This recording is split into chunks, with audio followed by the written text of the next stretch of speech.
Thank you, Lisa, and Melissa, for that matter.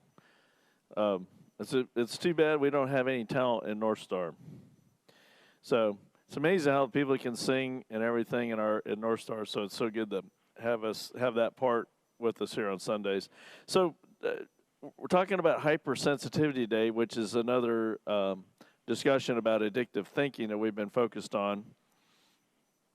And addictive thinking is so destructive. I wish when I see people overreacting, angry, uh, displacing their emotions on other people, I always think how tough it is to be at that point. And I see so much anger and vitriol out there that's created by our past, our childhoods, our trauma, our abandonment, and also our using of substances or compulsive behaviors or locked in dysfunctional relationships. It all just all comes together. We become hypersensitive. We become angry.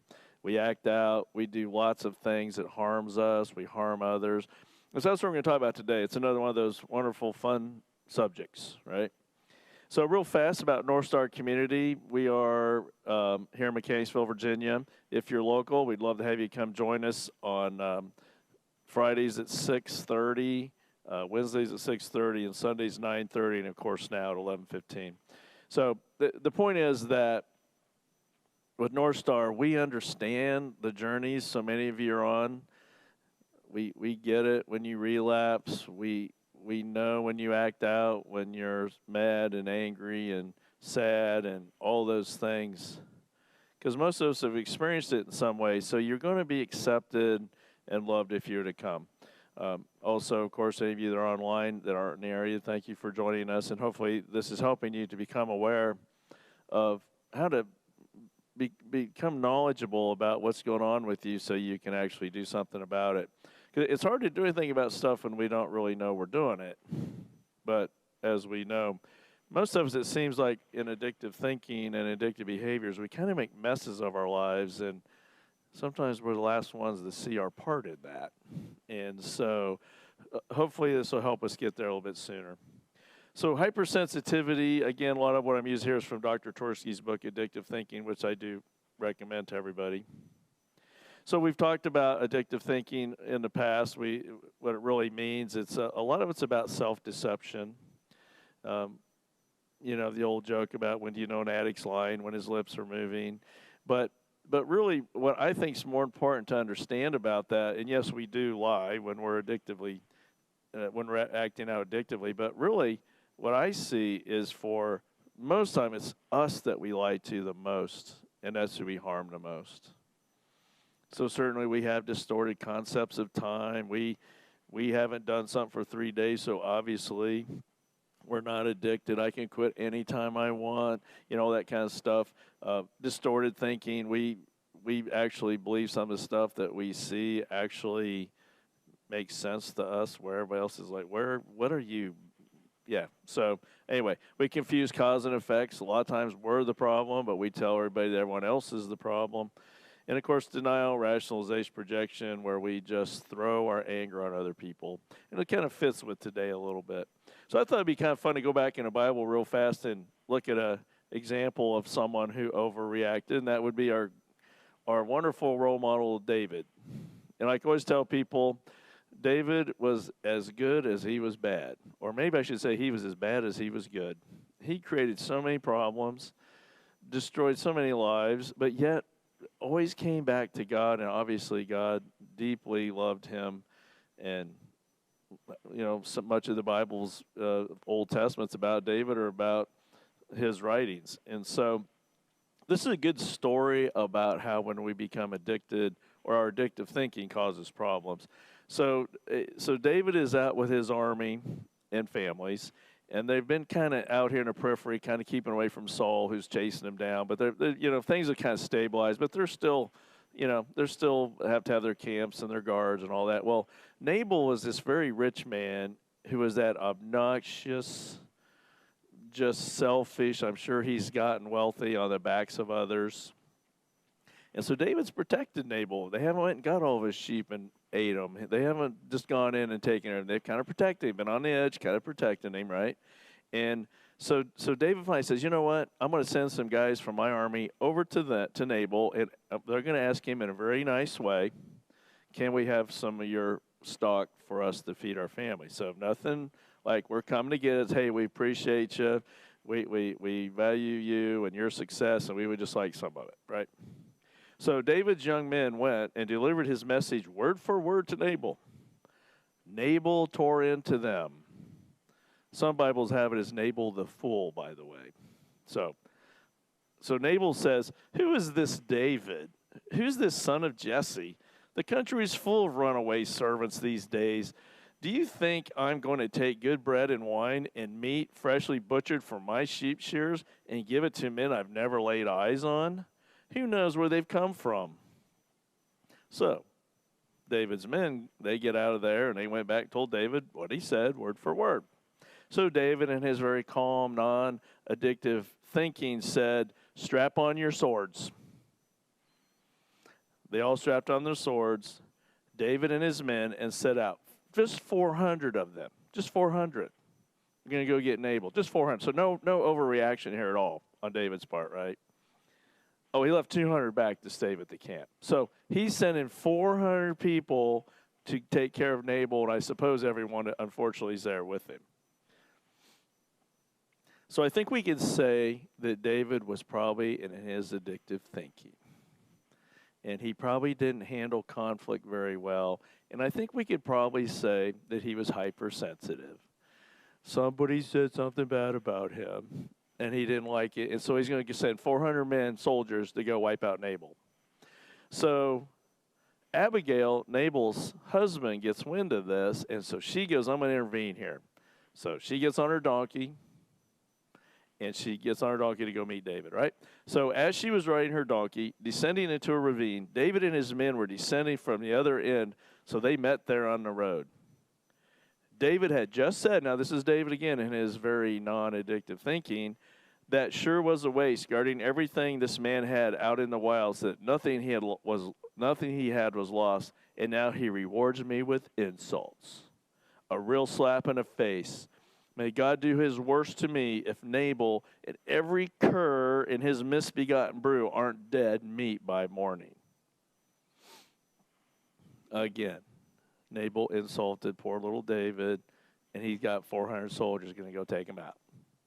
I think we could say that's hypersensitive, right? So Abigail does her thing. She stops him. She pleads with him. She tells David, calm down. And so David goes, all right, I'm not going to do it. I'm not going to kill him, right? Well, of course, Nabal then, in the Old Testament, what always gets us in trouble in the Old Testament is when we put ourselves on the same level as God, right? It doesn't go well. And Nabal did that basically. He basically said, look at my success. Look how rich I am. Look at all things I've done, all because of me. And he had a heart attack, died, right? So David gets wind of this, and by the way, I still think this is kind of funny. The Bible mentions that Abigail looks good. Just thought I'd throw that in there, right? So David then says, go tell her, I want you to be my wife, right? So now here's where I think we can see hints of David's own addiction. We probably could argue sex addiction with him. So God says to David before all this, he says, I only want you to have one wife. That's all I want. I don't want you to have one wife. And I think he ended up, I know it was at least 10. It might have been 15 wives before it was all said and done.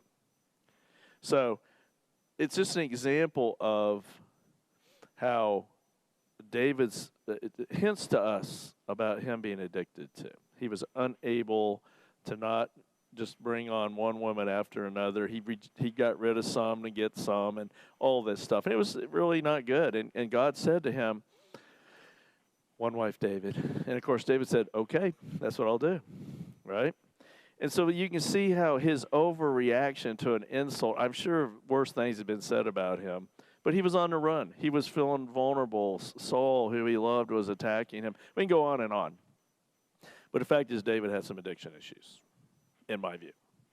And so it comes out in his hypersensitivity, and he was going to cause a great deal of harm there. So I always love this definition from Nora Volkow, who's I don't know, she's probably not now, but the former National Director, Institute of Drug Abuse. How can we comprehend the concept of a person who wants to stop doing something but cannot despite the catastrophic consequences? These are we're not talking of little consequences. These are catastrophic consequences, and yet they cannot control their behavior. Really sounds like David in many ways, doesn't it? But it also sounds like us. We say we're not gonna do it anymore. We're never ever gonna be on Facebook ever the rest of our lives, right? We're never ever gonna get into that 30-second broken relationship in a row. We're not gonna use again. I'm never ever gonna drink again. You know all the stuff we say. But so much of it's driven by our self-loathing and our hatred for ourselves because of what happened to us as children. And it's so important for us to keep understanding that so we can do something about it. I know people who carry harm from 40 years ago, still living the harm as opposed to doing something about it because it's too painful, and we'll talk about that. So I always like to read this, The Confusing World of Addictive Thinking. I think it really helps us understand our hypersensitivity. So I assume abandonment from those that love me due to my addictive behavior. I know the things I'm doing is eventually going to get caught up with me, even though at the same time we actually believe no one knows, right? I always kid about, we think no one knows. We're the last ones to figure out that everyone knows, right? But we know that we're acting out. We know we're harming people. We despise ourselves for what we're doing, but we can't stop. So we know the loved ones are going to reject us. So because, excuse me, so because I assume abandonment, I will do everything I can to alienate the people around me. So I work really hard to push people away so that I'll hurt them before they hurt me almost. Like, I'll break up with you before you break up with me, right? I hate what I'm doing. I hate being addicted, but I cannot stop. And we understand that. I am consumed by my addictive behaviors, and I will do everything to keep them alive. I live with bravado, and I look like I have everything under control and need no one. I bold this part, but in reality, I live in absolute fear of being alone and losing those that love me. The healthy people in my lives who actually love and care about me, I try to hurt because I know eventually they're going to leave me because of my misbehavior. Since I assume abandonment, I will do everything I can to hurt and alienate those people at the same time. Yet, abandonment is the last thing I want, but my addictions are stronger. It's a tough way to go. As you can see, it's a no-win scenario. And it's going to continue to be a no-win scenario if we don't deal with what we have had happen to us. The good part is we have hope here. At NorthStar, we believe absolutely this is not a willpower thing. This is not you need to get yourself right and you'll get it. It's not how we see it. We see addiction from a medical model and not a moral model. We have to do things to get well. We have to do things to overcome our shame and our trauma and our abandonment as opposed to ignore it and avoid it and create issues in our life. But you also can't just say, I'm going to stop and that'll be it. That's not how it works. The good news is, too, is our brains have an amazing capacity to heal, and that's what makes this so exciting. And I think what's most exciting is that we have a Lord and Savior who has an amazing capacity to love us, and it's called grace. So when we're hypersensitive, usually means we have extremely unusual reactions to experiences because we're always bracing for the next bad event that's going to come. A lot of times for us have gone through PTSD kind of stuff, our emotional floodgates are wide open. Our cortisol levels are just skyrocketing. We're walking around with high levels of cortisol, which means we're agitated, we're angry, we don't trust anyone. And cortisol is a great chemical. Trust me, we want it, but we only need it when someone pulls out in front of us and we have to slam on our brakes. That's what cortisol is for. Or the best probably example of cortisol is those poor gazelles out on the, they're always out in Africa and the lion's creeping up on them. And when they see the lion, they all take off front. That's cortisol. But we live like that all the time. We keep waiting for the lion to pounce on us. And that's why we're so hypersensitive and agitated in misery. And we just have to come to understand that. And we have to understand, for most of us, at least I hope, as adults, a lot of the trauma and abandonment's gone. It's over with. We just haven't figured it out. It's almost like, I want to say, hey, guys, you can stop now. The war's over. But we don't know that. Your brain doesn't understand that. And so why do some people become addicted and others do not? I believe, and you guys can disagree on this, but I believe the vast majority of people who become addicted had complex PTSD, they had trauma, and they had abandonment in their lives as children. What I see with a lot of people is that I like to call it the script got flipped. So I, as the parent, put my child responsible for my happiness, which, of course, never happened. I oftentimes will see people who have their children out there kind of on display for them to look good. That's a tough way to go. So you're always going to hear you're disappointing, you're not good enough, you're the reason for my pain. If it wasn't for you, my life would be better. Those are things we had to hear as children, and it's so unfair. But what does it do? It brings on acute feelings of self-loathing, and we disconnect from healthy people because the people we should have been able to trust, we couldn't, and so it only makes sense for us to put our faith in people we can't.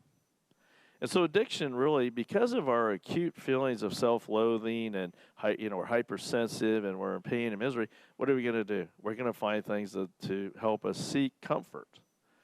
And so most of us in our pre-step one belief system is that the alcohol, the Facebook, the Amazon buying, I used to call it Home Shopping Network, and I just turned it over to Amazon, right? Or all these people that we assigned responsibility for us to feel better was kind of emotional anesthesia. And what we have to, before step one, we don't see the destruction.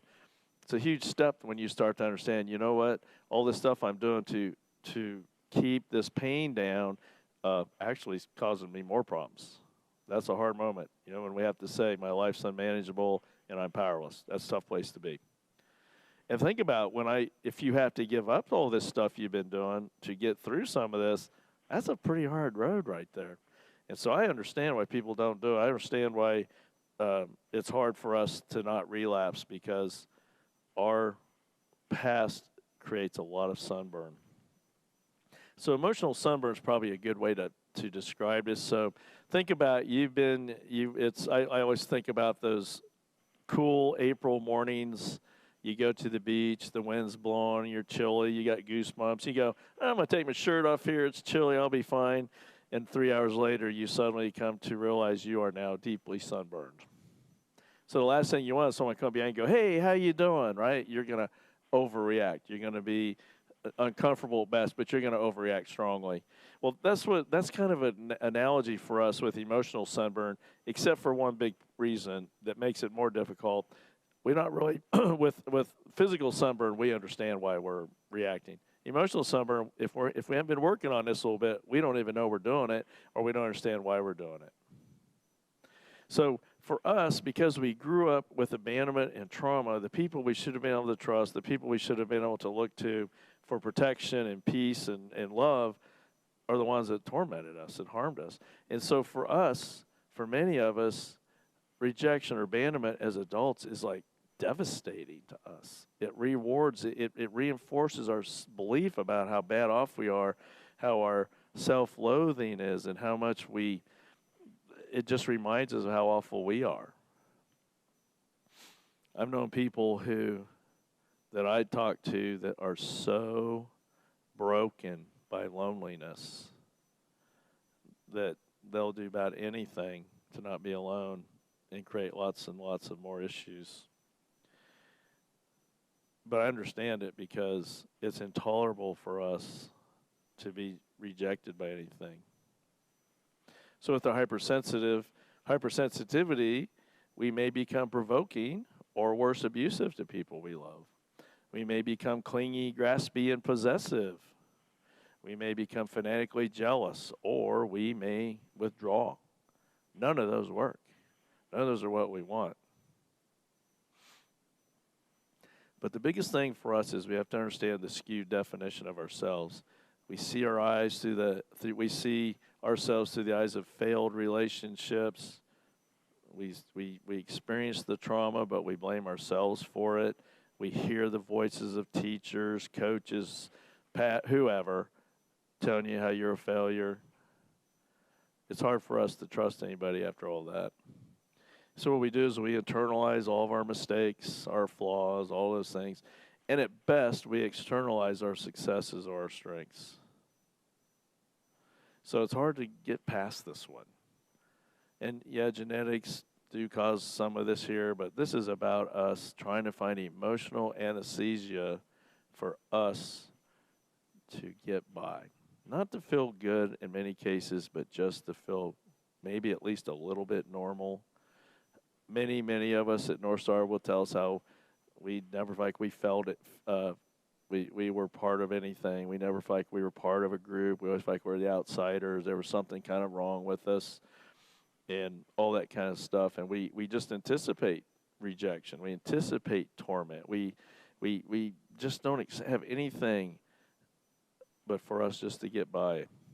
So this was a quote from an addict who started to go to a AA group. When I got to be about 9 years old or so, I began to feel that I was different from others. I can't tell you why I felt different, but that is just the way I felt. If I walked into a room full of people, I felt I didn't belong with all of you, and that didn't feel good. I just didn't belong. Years later, and when I took my first drink, I suddenly felt the world was right with me, and I belonged. I always like to ask people, say, do you remember the first time you drank or the first time you did whatever? And when they really remember it, I know that they've been where they were. So the problem, though, is for us, again, is we're not aware of all this. We're not sitting there going, yeah, my parents had some difficulties, and it really wasn't me. It was them, and I'm getting past it. No, that's not what we say. We talk about how awful we were. And particularly as children, when we're kids, we don't have the insight at 8 years old to say, gosh, I think my parents have issues, and I need to rise above that. That's not what happens. We just blame ourselves for it, and we think that we're awful. And that's why we have to do things, if nothing else, as gifts to our children. But that's important here, a quote here is, hypersensitive addicts aren't aware of their extreme emotional sensitivity, so they see hostile intent to innocent acts and remarks and are apt to react accordingly, which means not good, right? So the key to this is, so I know you want magic bullets here about what to do, but you have to see from kind of a bigger picture of how you fix this. I have hypersensitivity. I'm addicted. I'm in misery. I'm in pain. I trust no one. I assume good people are going to harm me, and the bad people, I hang with them because they reward me for what I'm doing. So what we have is we have what we call disassociation, or we're disorganized in how we feel. I've often described this as like I'm sitting right here beside me. I'm getting through life. I'm very numb. I don't really know how to. I'm miserable, but this person right here is me too, and it's just like there's no joy, there's no happiness. So it kind of leaves me with just the negative stuff, right? So what we have to do, and this is what's tricky, we have to do what we call a top-down approach here. We have to become aware and cognizant of the pain of our past, the childhood trauma and abandonment, and anything in our adulthood as well that we experience. While at the same time, we have to create safety with this. You will never, ever, ever recover if you don't have a place where you feel safe. Without safety, you will never, ever recover. So I'm telling you right now, NorthStar Community is a safe place. AA is a safe place. All the other ones of those like that are all safe places. You cannot do this alone. Not everyone is out there to get you. Not everyone is out there to abuse you. Not everyone's out there to harm you. That's what we have to get in our heads. But that's hard to do when we don't connect with anyone. At the same time, if we have to feel safe, we also have to feel safe enough to start addressing our pain a little bit so we can start fixing it. That's the problem. We've lived our entire lives hiding from pain and anesthetizing pain, all those things and not facing it because it's too painful. It's understood. I know stories of people whose lives are, it's amazing that they've recovered. So what we have to do,